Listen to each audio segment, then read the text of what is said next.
Alright, chat.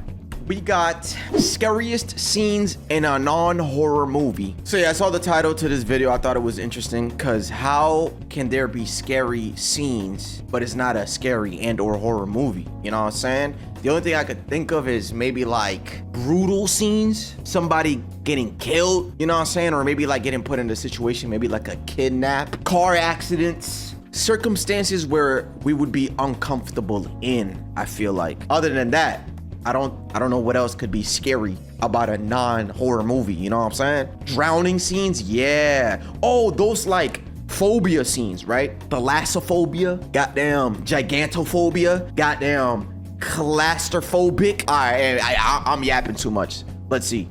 You ever catch your heart beating a little too fast in a movie you really shouldn't be scared of? Well, that's what we're talking about today. Scariest scenes in non-horror movies. And yes, I'm finally back for horror content, so make sure you've ever felt your heartbeat in a movie. So suspenseful moments. Man, it's not about to be scary at all. You show some love on this video. And the first scene is from the movie Enemy. Jake Gyllenhaal is looking for his lover. He's calling her name, and then this happens. She's probably dead on the tip.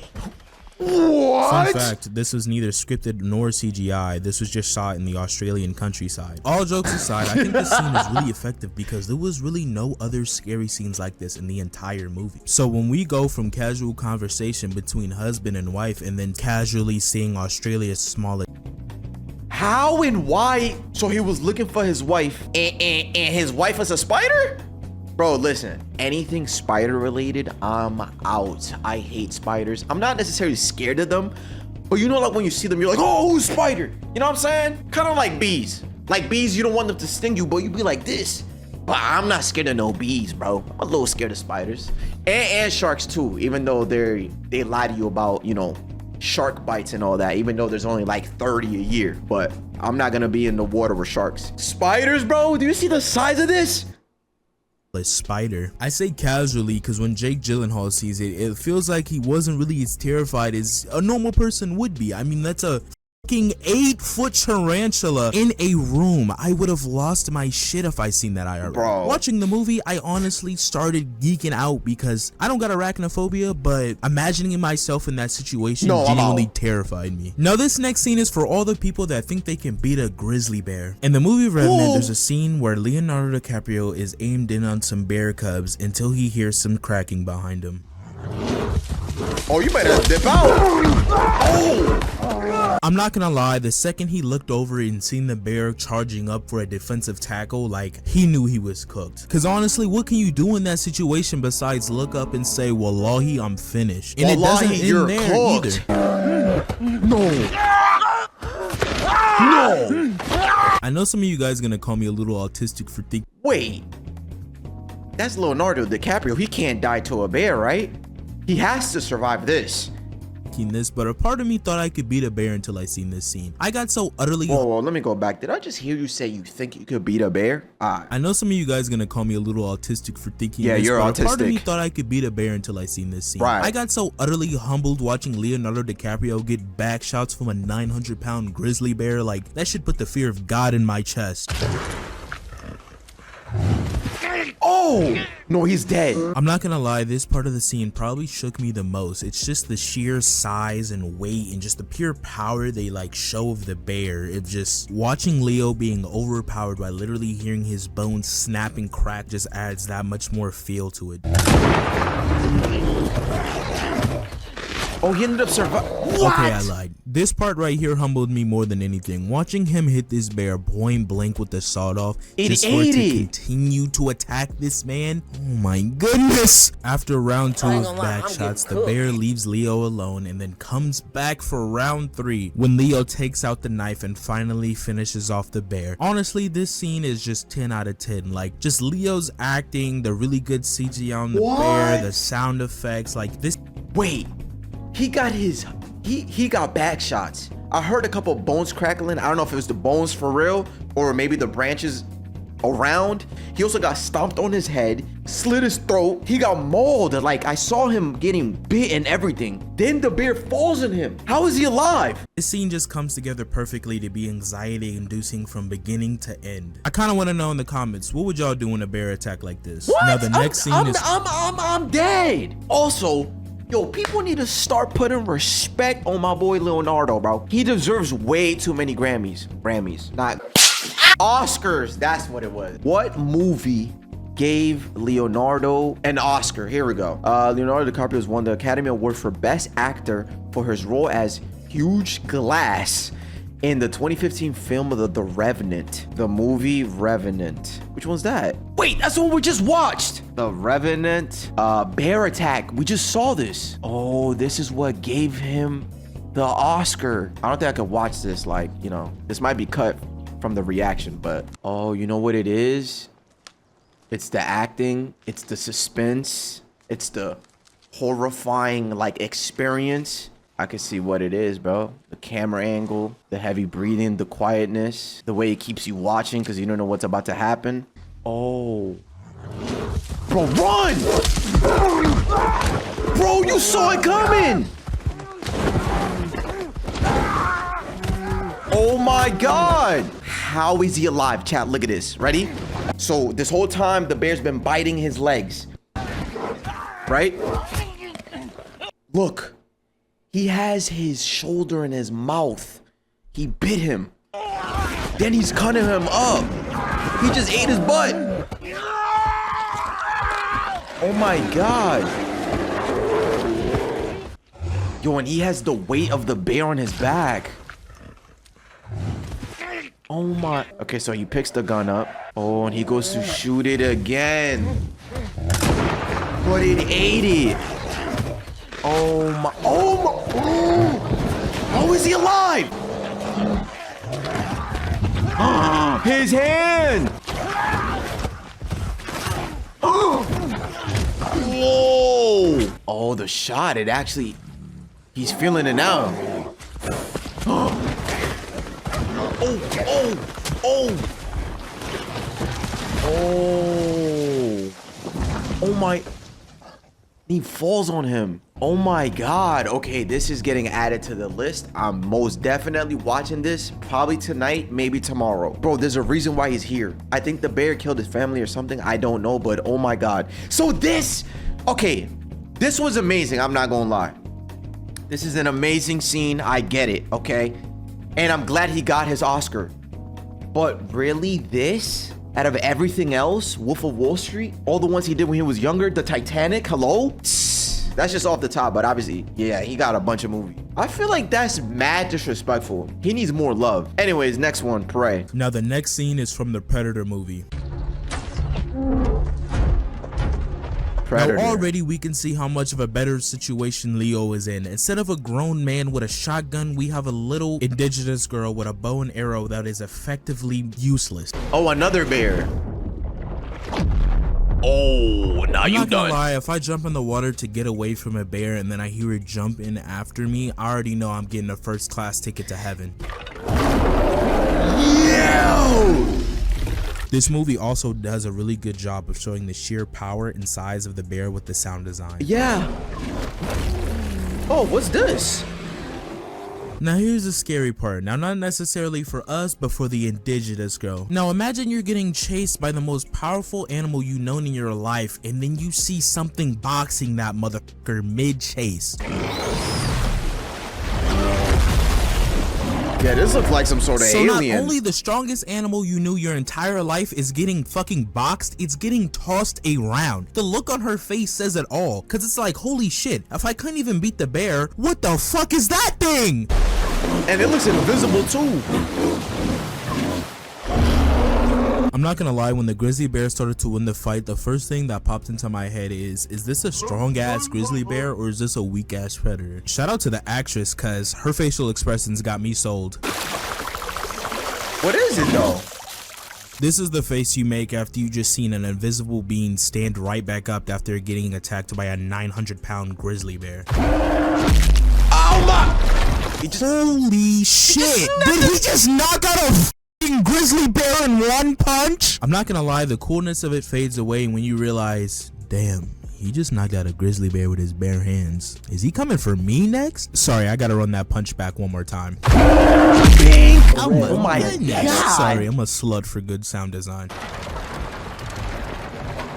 You don't remember the movie? I don't know what Prey is. I ain't never seen this before. Oh, wonderful. And it drags at least 600 pounds of dead weight like it's nothing. Oh. Honestly, what do you even do in this situation? Yeah. What do you tell the village? Yeah, guys, the bear we struggled with for a month and was killing all our men, something invisible and like 6 feet tall, killed it, dragged it, and held it above its body like it fucking weighed nothing. What are we doing to that thing? But all jokes aside, the true horror in this scene really comes out when you put yourself in the character's shoe and you just really realize how hopeless that situation is. Now, this next scene isn't as action-packed as the last two. Yeah, that one makes sense because, again, it has your heart racing. So if you put yourself in the character's shoes, right? Obviously you're being chased. Then you finally get somewhere safe, but you're still being chased, right? Boom. Then you got all this going on in your face. You don't even know if you could survive. So, okay, I understand. But it's a master class in tension building. We're getting any rain up your way? What way would that be? I've seen you with Oh, I've seen. Business is it of yours? After this, I feel like the old man kind of knew, like, in the back of his head that this interaction wasn't gonna go the way he planned it was gonna go. Like, imagine just trying to strike up a friendly conversation and that motherfucker checks you for even asking where he's from. But that's what's so good about it. We as the viewer know that Anton is a murderer and that he very much might kill this old man. But from the perspective of the old man, he thinks this is just some weird guy kind of pressing him on some weird questions. It's the classic the killer's behind you anxiety feel that just gets your heart right in pumping. front of you. What's the most you ever lost on a coin toss? The most you ever lost on a coin toss? Call it. I'm not gonna lie, after this I would have shot Anton out of fear for my life. I can't call it for you. It wouldn't be fair. I didn't put nothing up. Yes, you did. You've been putting it up your whole life. You just didn't know it. There's no possible way after hearing that any normal person would not freak out. And it's just scary how many like blatant hints that Anton is throwing out there that his whole life pins on this coin toss without even actually saying it is just the cherry on top. It's like the director is reaching out and edging the audience as they watch this scene. Heads then. Really? Well done. I just love how you can audibly hear the pressure relieve after he wins the Oh, coin toss. okay. To me, the darkest and funniest part of this whole interaction is at the end where Anton tells him to keep it because it's his lucky quarter. I don't feel like the old man fully gets what he says, but I feel like once he makes this face at him, he kind of understands like, did I just almost die? Yeah. Last but not least, we have the Okay. infamous tunnel scene from Willy Wonka and the Chocolate Factory. Okay, anyways, this last scene, listen, chat, I'm kind of stupid. So, like, let's say I was a deli owner, and this guy comes up to me, right, talking about heads or tails. I'ma just think, like, you know, like, oh, this guy's being weird, whatever, let me just go along with his game. And then if I win, I win. I wouldn't have thought of it. But as the viewer, you know who this guy is. And then he pulls up to this guy, and you, yeah, okay. Keeps you at the edge of your seat, because, like, you kind of want the old man to live. And then there's the sigh of relief. He actually gets heads. Nice. What the hell is this? When the Pingerman hitting a little too hard. Shout out to Go Gene Wilder first and I foremost. mean, I know what this is, you but have like, to wonder at this you know? point if the candy you just ate was laced or not, because what the fuck? It goes from pitch black tunnel to complete LSD trip. I don't think I noticed that when I was younger, but I'm pretty sure I just watched a chicken explode. I have no clue why that scene is in there. I would be really questioning where the hell I was at if I go into the chocolate factory and I start seeing hallucinations of fucking chickens being cut up. I'm starting to feel slightly angry of how comfortable everyone is in this situation. Like, what the hell is going on? Wait. As a kid, this What they got part going on terrified here? me because I had no idea why he just started randomly yelling and started tweaking. I genuinely thought this whole boat was getting ready to crash and the movie was getting ready to end. This shit was genuinely unsettling for children to watch. Okay, and I kind of have a gripe with this scene, the special effects, which I don't know why they didn't get like a big fan in the studio or something, but that's the only thing that ruins the scene for me is that you can obviously tell they're on a set and stationary, and yeah, it just kind of ruins the illusion. That was all looks right. like I got one more surprise scene. The crime scene that's gonna be left if you don't like and subscribe. I love you, Free Kanye. How about this? How about I don't like and subscribe? How about I watch your part 2, okay? Okay, hold on though. Now I understand the premise of the video, you know what I'm saying? Because I was questioning it, like, what do you mean scariest scenes in non-horror movies? Like, I don't get that. But now I understand. So, yeah, let's watch part 2 because I'm interested. In part 1, I asked for 500 likes, and right now it is currently at 6,700 likes. So that being said, welcome to Scariest Scenes in Non-Horror Movies Part 2. And if you enjoyed the video, make sure you drop a sub. First up, we have the basement scene from Zodiac. In this scene, the character Robert, a cartoonist who becomes obsessed in the Zodiac killer investigation, explores a basement in the home of the suspected Zodiac killer. The poster that Rick drew. The handwriting is the closest that we have ever come to a match. Rick didn't draw any posters. I do the posters myself. It's my handwriting. I would have walked out bro's house with the quickness. Yeah, I'm that he out of just there. Confirms that Bro, his hand yeah, I was like, yo, that's you?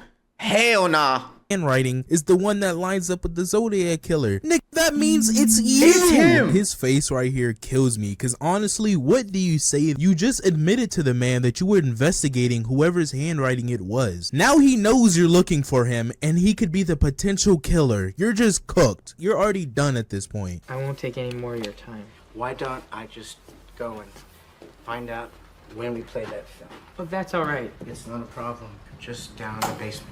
Not Oh. many people have basements in California. I do. Ladies and gentlemen, this is where you invoke your Second Amendment rights. That's another one. What he said, I'm assuming people in California don't have basements. Why does he have one? Oh, nah. Nah, you gotta go, bro. Now I'm out. If you're trying to get away from a potential serial killer and he is just insisting you go down to his basement, you light that man up like a Christmas tree. There's no way in hell I'm taking that lightly. Come in, Mr. Basement. That's true. Studio Or- one sheets I always kept for myself. Or you let him lead, right? Soon as he opens that door, you push him down. And then you run out. Too easy. I feel like this is when they really start amping up the anxiety factor, because now you don't know if he's getting ready to be ambushed in this basement or not.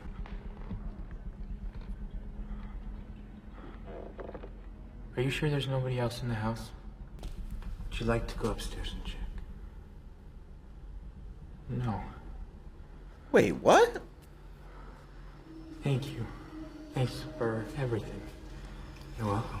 I like how you can visually see that his fear and anxiety is starting to overwhelm him with his eye twitch and everything. Jake Gyllenhaal is a really good actor, and he's That's really true. selling the anxiety bit of Yep. this scene.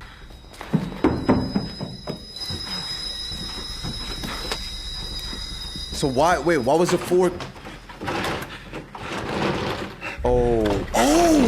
I'm not gonna lie, I definitely jumped right here because it just builds up everything so perfectly. His house being key locked from the inside is probably about the biggest red flag there. It's like that man's making sure you can't escape. Overall, this scene is just a true chef's kiss and tension building. And this is The way not a the horror vibe in the movie. house shifts from this is a safe place to goddamn this could possibly be my tomb is just 10 out of 10. Next up, we have a scene from the 2006 movie Pan's Labyrinth. Pan's Labyrinth What is about the- a young girl named Ophelia who discovers a mysterious labyrinth and meets a faun who sets her up on a quest to prove herself as a reincarnation of a lost princess. One of the challenges she faces involves encountering the Pale Man, a horrifying creature who lives in a dark, eerie banquet And hall. that's not a horror movie. Brother, that is the devil himself. I'm out of there.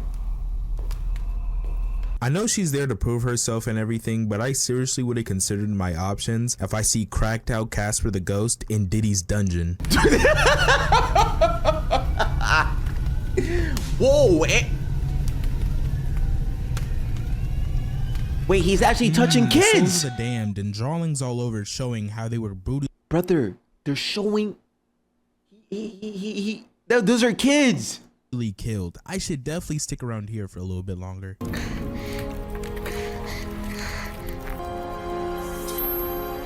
That's a sharp ass blade.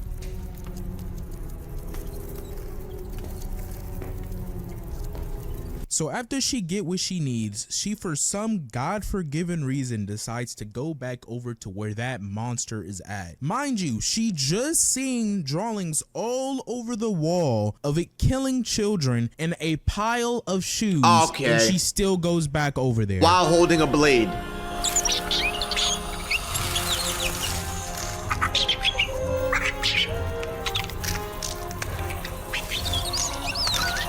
How are you eating with this sight in front of you? How do you have an appetite to eat? I feel like this scene in particular, out of everything so far, just has me really yelling at the screen at the character, because it's like, look behind you, the signs are there, like get away. Like she's in so much obvious danger, but this motherfucker has like the IQ of a ham sandwich and just does not care. I think personally that the Pale Man was the best thing in this movie, and I say that because I seen this movie when I was younger, but I don't remember anything of it but the Pale Man. I don't know why, but for some reason, just everything from the design, the way it moved, the sounds it made, just its old wrinkly body, it was just something I've never really heard of this. unforgettable about it.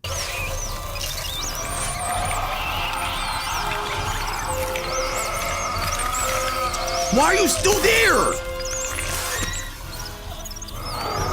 Okay, I can't talk about what's scary anymore. This scene just pisses me off too much. There is no possible way that Ophelia did not hear this motherfucker stand up 2 inches behind her when it's literally making the loudest lung noises I've ever heard come out of anything before. And on top of that, when it does show itself and the fairies are trying to defend this mind-numbingly stupid character, she just sits there.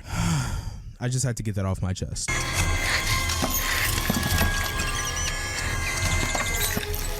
Yeah, I think it's supposed to be like for the viewer. Like it's supposed to create. Overall, the best thing about this scene has to be the Pale Man, based off the sheer fact that the only thing I can remember from this movie is him, and I'm curious of how many of you guys share the same sentiment. I ain't never seen this movie about before. This scene is the negative survival skill coming from Ophelia. I don't care if she's like 6 years old, she's stupid.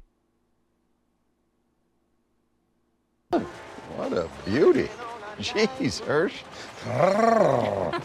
If a man comes over, grabs my wife by the waist, and is telling her things about how beautiful she is, and she starts coming out of breath, oh hell no. It's you. Oh, The what? butcher. The butcher. Well, gosh darn, Hirsch. You didn't tell me your wife was one of them vegetarians. She is literally shaking while pointing at this man and crying, and they're just like, No, that's what are you concerning. tripping about? Hey, get over yourself. Come get a beer. Like, Yeah, oh no, my- that's actually concerning, especially the husband, bro. You know your wife. For her to act like that has to be suspicious for you. You know what I'm saying? Like if me and Jocelyn are somewhere, right? We spend time together. I know how she is. That's my shorty. So if she starts doing that, she has never done that ever. So if she's trembling, going like, yo, it's him, we scrapping right then and there. I'm like, yo, bro, what you do with my girl, son? Hey, get over yourself. Come get a beer. Like, oh my goodness. There's no way someone doesn't react when someone acts like that. Like, that's not normal. That's not normal, to see especially the another husband. person and having that reaction. Call the police. Call the police. It's Mueller. Please, please call the police. What's going on? I think she's having some kind of episode. So around the first time I seen this scene, I always wondered how come she didn't just leave on her own and call the cops. But then I realized she Facts. really expected the people That's around. that too. If she had a realization, she'd be like, babe, I'm gonna go use the bathroom. Can you come with me real quick? Say, yeah. And then right there she goes like, look, listen, it's him. He's the one that did blah, blah, blah, blah. Call the cops. So easy. Unless, what if the cops won't believe her because she needs evidence? Now she has to take matters into her own hand, you know what I'm saying? Trusted people to help her in a dire need of situation, and they just did jack shit besides just like try to gaslight her and calm her down. She's yelling Nazi and shaking profusely. Maybe we should pay attention to that.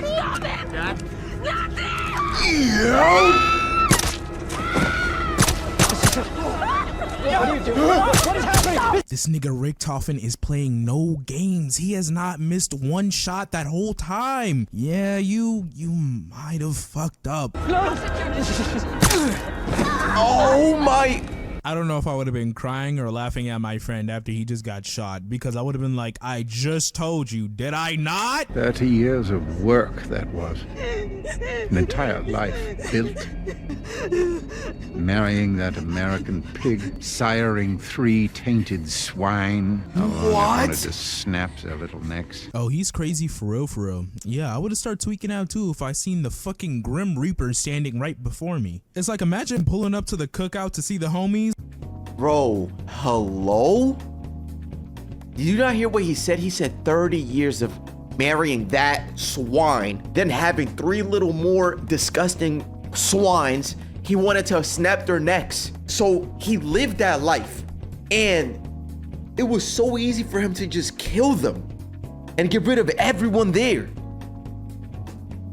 What? No, he's a psycho. And you're like, oh my God, is that Hitler?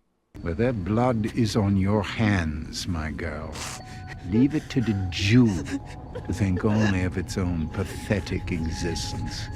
I know that Jew isn't technically a slur, but this guy, he definitely, Yeah. Come on now, that's definitely a slur. Yeah. Du hast gedacht, der Krieg ist vorbei. I would be so mad before I died if I gotta listen to this jackass speak Kino detergent in my ears before he shoots me. We survived. And we'll survive again. You didn't survive. You marinated. He read those lines a little too well. He just did. This actor, he sells this role too perfectly. What is his role? Scene? What are you doing, man? Shut the fuck up, nigga. Keep driving, you black spear chucker piece of shit, nigga. I feel like we need to get both of them in one Oh movie. no. Yo, he got the script. He got the script at home. He was like, yes, I've been waiting for this. Bro, to say it with that much anger, and obviously I'm just joking. I understand that he's acting, but yo, bro, like he was acting his ass off with this one. Keep driving, you black spear chucker piece of shit, nigga. I feel like we need to get both of them in one movie and just make the most race thing possible. I don't know what they're gonna hate, but they need to hate something and they need to be in the same movie. What a hungry boy I've been. What hungry boys and girls we've all been. What hungry boys and girls we've all been. Just hearing that would send utter chills down my spine, because it confirms that the threat was never truly dealt with, that they just been out there hiding, which has to be some scary last thoughts going through your head when thinking about the rest of your people. Seek hell! Overall, this scene is just scary because it's just nothing but pure human evil. I feel like It throughout is. horror media in general, I don't think any monster or creation that can be made even comes close to just playing out human evil, because that shit is dark. For the next scene, we have Wade Wilson's transformation into Deadpool.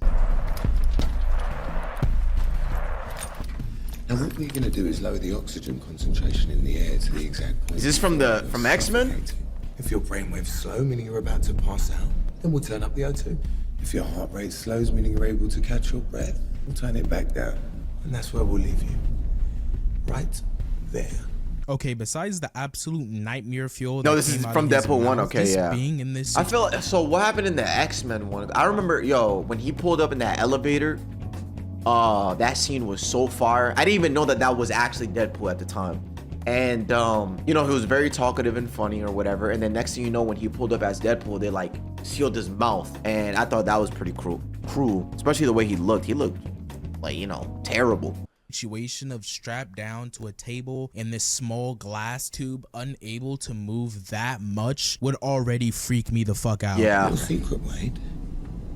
This workshop doesn't make superheroes, we make super slaves. We're gonna fit you with a control collar and auction you off to the highest bidder.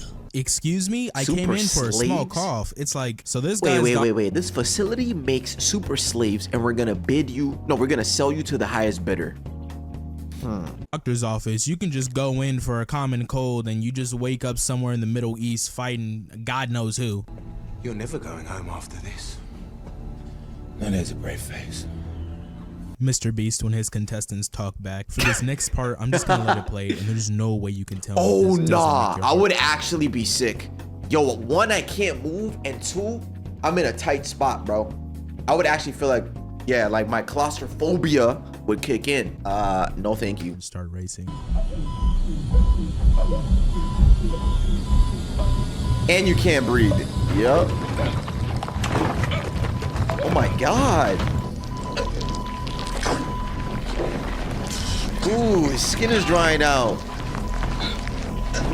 I think his body transformation has to be one of the scariest in a non-horror movie. From the sound effects to just hearing him gasp for air in the background, the way his skin bubbles and deforms and the crunching of it, it just sounds brutal. Yeah. Did I say this was a love story?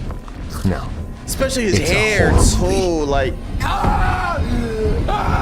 Look, he even said it himself. If you liked the video, make sure you drop a sub and drop a comment for some scenes for a potential part 3. Sorry this took so long to come out. I just had some things going on. Thank you for 28,000 subscribers. Hey, congratulations on 28,000 subscribers. You're now at 34.5. Fire. Also, not only that, but I feel like finding these scenes are pretty hard because you got to find scary stuff from non-horror movies. You feel me? But yeah, that was actually interesting. I like that. Shout outs to Marcy.